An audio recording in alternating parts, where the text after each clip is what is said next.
Hi, today's video is look at two different sets of anamorphic lenses. I'm going to look at the Samyang VAF series. They're not really anamorphic lenses, but it does have an anamorphic adapter you can put on the front of the lenses.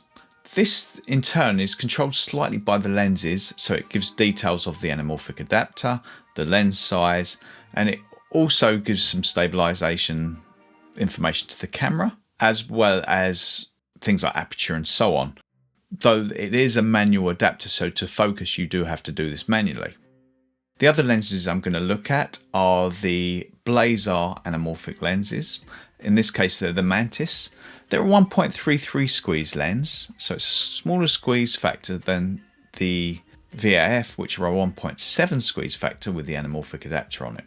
So two completely different styles of lenses, but somebody actually reached out in my comment section and asked if I could do a comparison. I thought it'd be a fun one to do because people are kind of looking at these lenses, have their differences. For example, the VAF series are only on Sony, where the Blazar can be mounted on lots of different. So I'm going to just put up lots of examples. I'm going to talk about what I've seen in the examples and how I find using these lenses and what's best for me in my situation.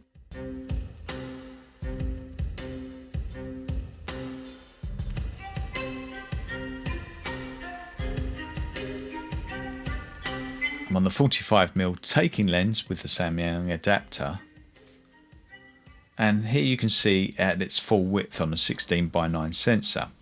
Now to bring it in line with the Blazar Mantais, I'm going to zoom into it, and if I go to the Mantais now, you can see the size of it.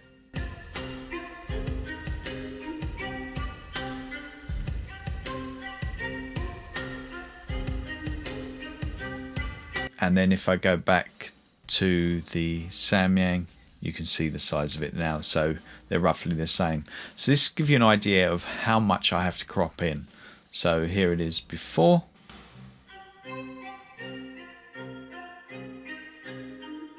And here it is after. For the rest of the video, I'm going to use it as a cropped in version. So this will make it slightly less sharp. I'm using the Sony A7 IV. It is very sharp to begin with.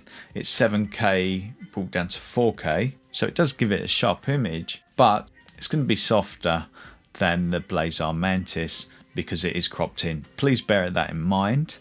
So some of the images will seem soft. I've also found the Samyang to be softer wide open. I'm going to go through a few comparisons. In this section, I'm doing a simple test of a guitar in front of a fireplace. I'm going to use different lenses and show how they differ between the Samyang and the Blazar. First of all though, this guitar does look a little fat. The reason for that, when you're close focusing on the Samyang, its squeeze isn't actually 1.7 times, it's actually more like 1.5. So I'm going to change it now to 1.5 and you notice it looks a little bit more like a guitar should. I'm also going to show some of the focus breathing here. It's quite a wide rotation, so it's a bit jagged the way I've done it, but it gives you an idea of how bad the focus breathing or how good the focus breathing can be on some of these lenses. Also, if you notice here, when I stop down to T4, it's actually a much sharper image. It's quite blurry wide open. Now, if we look at the Mantais at 75mm, it's much sharper at T2. But also the squeeze factor isn't quite the same either. Rather than showing the difference, I've gone ahead and done it already. But the squeeze factor is actually more like 138 rather than 133. But that squeeze factor doesn't change, where on the Samyang that will change slightly as the subject gets a little further away in distance. T4. 45mm lens on the Samyang. So I go through the different sizes on the guitar.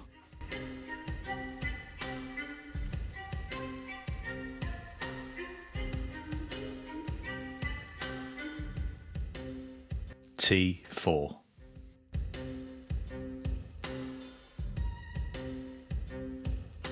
I'm going to use the 50mm on the Blazar Mantis. I'll go through it again. I'll show you some focusing so you can see what the breathing is like and how that adjusts the view. And I'll try again on a T4.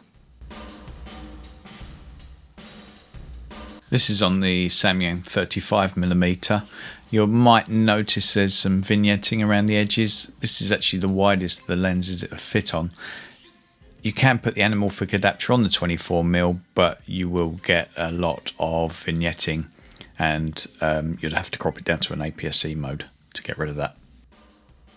T4. Samyang, I think the T4 is definitely where you need to start.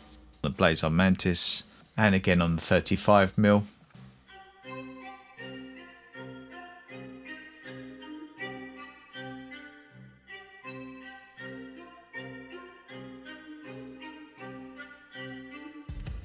And again at T4.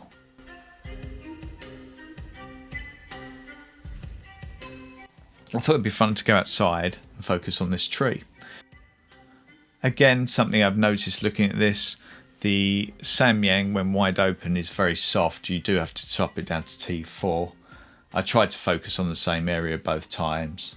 Wide open, I do stop it down to T4, and you can see the sharpness does improve dramatically on the Samyang. Blazar Mantis 75mm T2.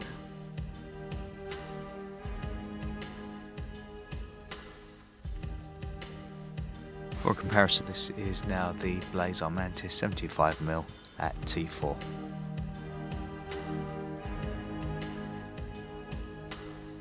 On the 75mm for the flaring, it's pretty much the same throughout the range, how the flaring works. I much prefer it on the Samyang. Where the Samyang leads, for my opinion, more than anything, is on the flaring. The flaring looks absolutely wonderful. I prefer blue flares, but at a yellowy kind of natural flare or an amber flare, I can deal with that. And the Samyang does look really nice. You can see where it's got a slight break up, and I just think that looks really, really nice.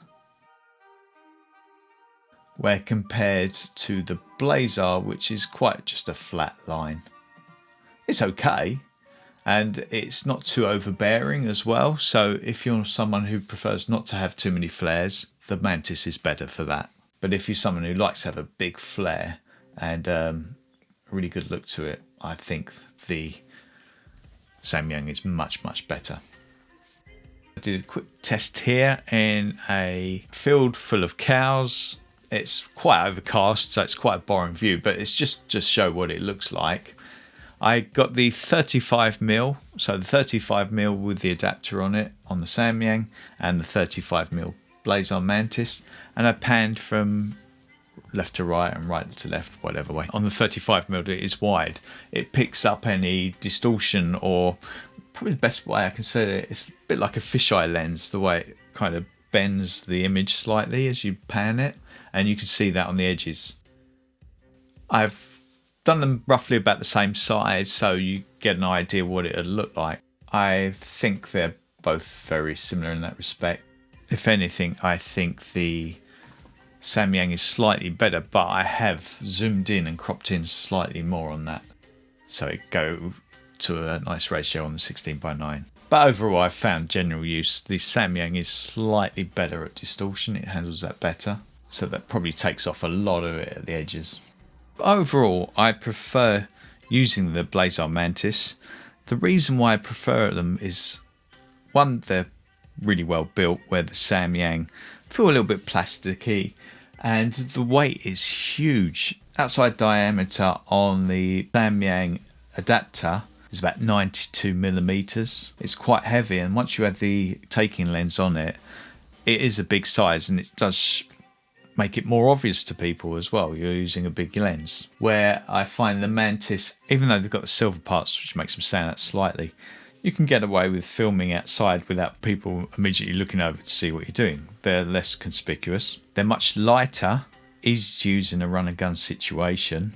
Though if you're bringing a whole host of lenses with you, and you're going to be changing lenses a lot, it probably would work out that the Samyang is lighter because you just change the adapter on the edge, but then that's a bit more fiddly. Overall, I prefer the look slightly from the Blazar Mantis. I think the Samyang look good, but you always have to stop it down to at least T4 to get a sharper image. Otherwise, it does look like most things are out of focus and it's a little bit blurry, which is kind of common in older anamorphics anyway, and most movies are shot at least T4 to T.56, so that's not too out of the question. But if you're trying to do low light stuff, obviously the Mantis are going to be better, and I would stop them down anyway. But overall personal usage, quick changing and so on, I do prefer the Mantis, just mainly because they're lighter. On a 16:9 sensor, they work much better. You don't crop off too much at the edges. And ironically, you can put them on other cameras where you can use open gate, which, when it comes to anamorphics, I do think is quite handy. I like the usability of the Mantis being 133 or really 138. You can put them on a 16:9 sensor, and to be honest, most consumer cameras that do open gate, the quality does deteriorate and you can't go into higher frame rates and so on. But overall, I do prefer using the Mantis, and if I was going to keep one or the other, it probably would be the Mantis, but then I'd keep the Samyang lenses and not use the adapter so much. The Samyang's lenses I think are great. They're very light to use, they give a pleased image, so they're definitely something I'd want to keep. I haven't really bought any other primes since getting these because they do everything I need. Sure, the autofocus isn't as fast as say a G lens or something like that, or a G Master. For fun video lenses and photography as well, I think they're good. Blazar Mantis are only anamorphics, that's all you can use them for. At least you have the option with the Samyang to put the adapter on.